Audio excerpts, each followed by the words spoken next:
Hello friends, my name is Ismas and today we're going to do some more graph text, animated more graph text inside Blender with the help of geometry nodes. So what we are going to be doing was previously a bit difficult to do because unless you're using Python, Blender was limited in its ability to manipulate text. With the introduction of geometry nodes, it made it a bit simpler to do, but it was still a bit cumbersome because of the way geometry nodes was working. But because of the new update to geometry nodes, it has become way much easier to do motion graphics inside Blender.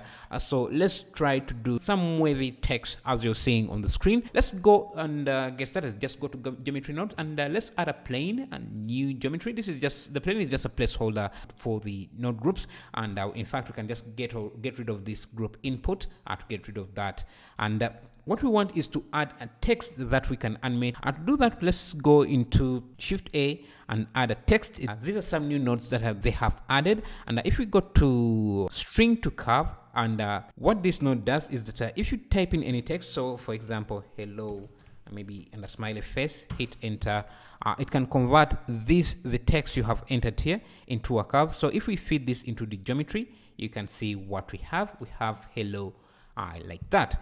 And because this is a curve, we can use the curve features. So if we go to Shift A, curves, we can add a curve fill and any of these other tools that are available here in the menu, in the curve menu, because this is now a curve. So Shift A, curve, fill curve, to fill in the curve like that. I can get the position of each character and just animate it going up like that in a sine wave. So to do this, let's just go under input position, and this will get you the position of each of the characters or elements that you have in your text. Let me first get rid of this, and then you can manipulate that individually. So to do that, we're going to need the position, and this is just getting the value for you. But if you want to change the position of the attribute, you need to have a set. Let me just search for that. Set position. This node here is just getting the value, and the set position node is setting the value. So we're just going to get the previous value, add another, manipulate it a bit, and then set it back or replace it. So we just have to make sure that this goes here, and then we can connect this. So what we have essentially done here is got the original value and used it as the new value, hence changing nothing. But if we do something like vector math node, because this position is a vector as indicated by the purple node, connect this, and then now if we add to the y value, you can see I can move the text up, I can move the text on this in the x-axis, and I can move the text on the y-axis. But currently we are moving the entire word or the entire text. But if we want to change the individual letters, we have a new option here called selection. And basically that allows you to select each element individually. And each element, if you go to the instances, you can see we have 7 elements here, and they have this 0, 1, 2, 3, 4 something. And I go to the text here and maybe say yay. You'll see the count will also increase. This number here is the index of each instance. So a count of each instance. Call it an ID for every character that you have. And to access that, we can go under input index, and this will get you the ID of every character that you have here, and we can connect this to the selection. And if we change the position here, you can see now everything has been moved except for the H, because that's on index, I think 0. And unfortunately, there isn't a direct way to change the index here in order to change the selection. So what you can do is go to utilities and add a math node. And I just play with the math node here. You see, yeah, so you can subtract from your selection or add to the selection, basically changing your selection like that. So if I had moved this on the y-axis, I can still subtract from what is manipulated or what has been changed, or what characters has this position been added to. And that's how you get the selection. And remember, these values can be animated. So if I go to my timeline, I can add a keyframe. Let me start at 0. Insert a keyframe there. Insert a keyframe there. And if I play back, you can see we get something like that. But what I want is to, let me first change this. What I want is to animate, to have this text animate in a wave format like that, like in a sine wave format. And what we can do to achieve that, I'll have the position here, and you can see the X values are increasing, which is great, but the Y values are not. So we can't really use the Y value to create a sine wave, because if we try, let me first separate the X and Y values here. So because this is a vector, we can go under vector, separate X and Y, and we can also do vector combine X and Y, combine X, Y, Z. Just do this. That's where we can manipulate these values separately. So if I add a math, utilities math on the Y value here, and see I can add a value to the Y value. And if I changed these to sine, so that the Y value is a sine of the original Y value, I'm getting no change here because the original value was 0. So when we try to get the sine value of 0, it's going to still be 0. But if we try getting the sine, if we add the sine to the X value, you can see it changes this a bit, because the X value was different. It was going from 0, 0.5, 1, and it was increasing. So the sine of those values also changes, which means that we're going to get a kind of a sine wave, but in the X value, in the X direction, which we can't really see very well. So we should try this on the Y value. Unfortunately, right now the Y values are 0. As you can see that all the characters are still on the 0 position of the Y value.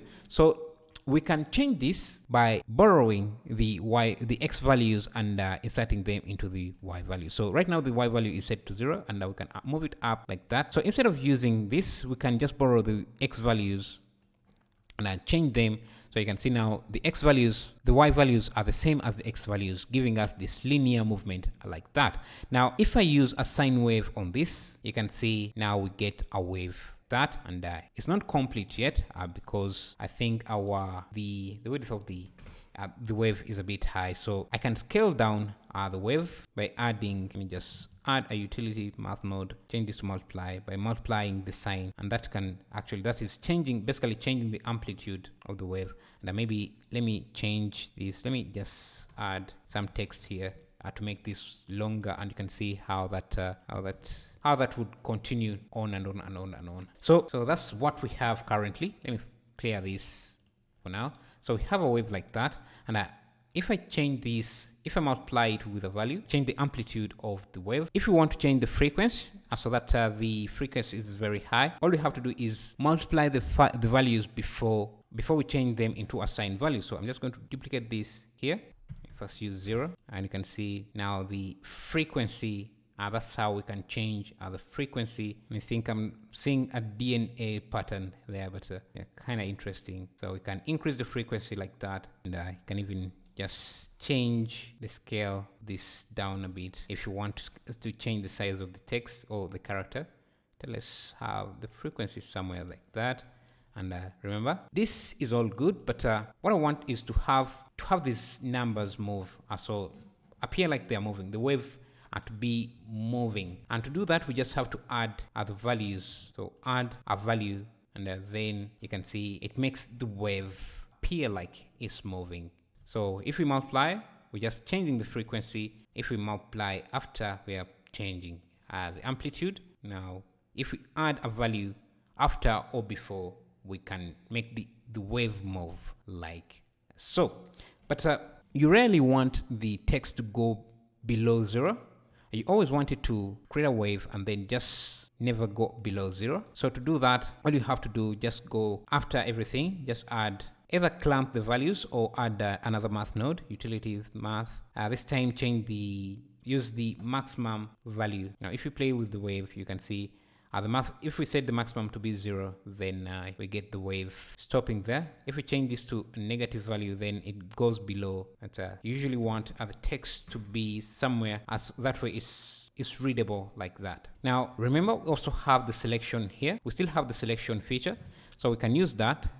So if you go back to the index, we can use the index to select what parts of the wave are active. So I can add another math node here, utilities math node, just to make sure that so for example, if I only want half of this to be active, half of the wave to be active, you can see the wave just stops at number 3 there.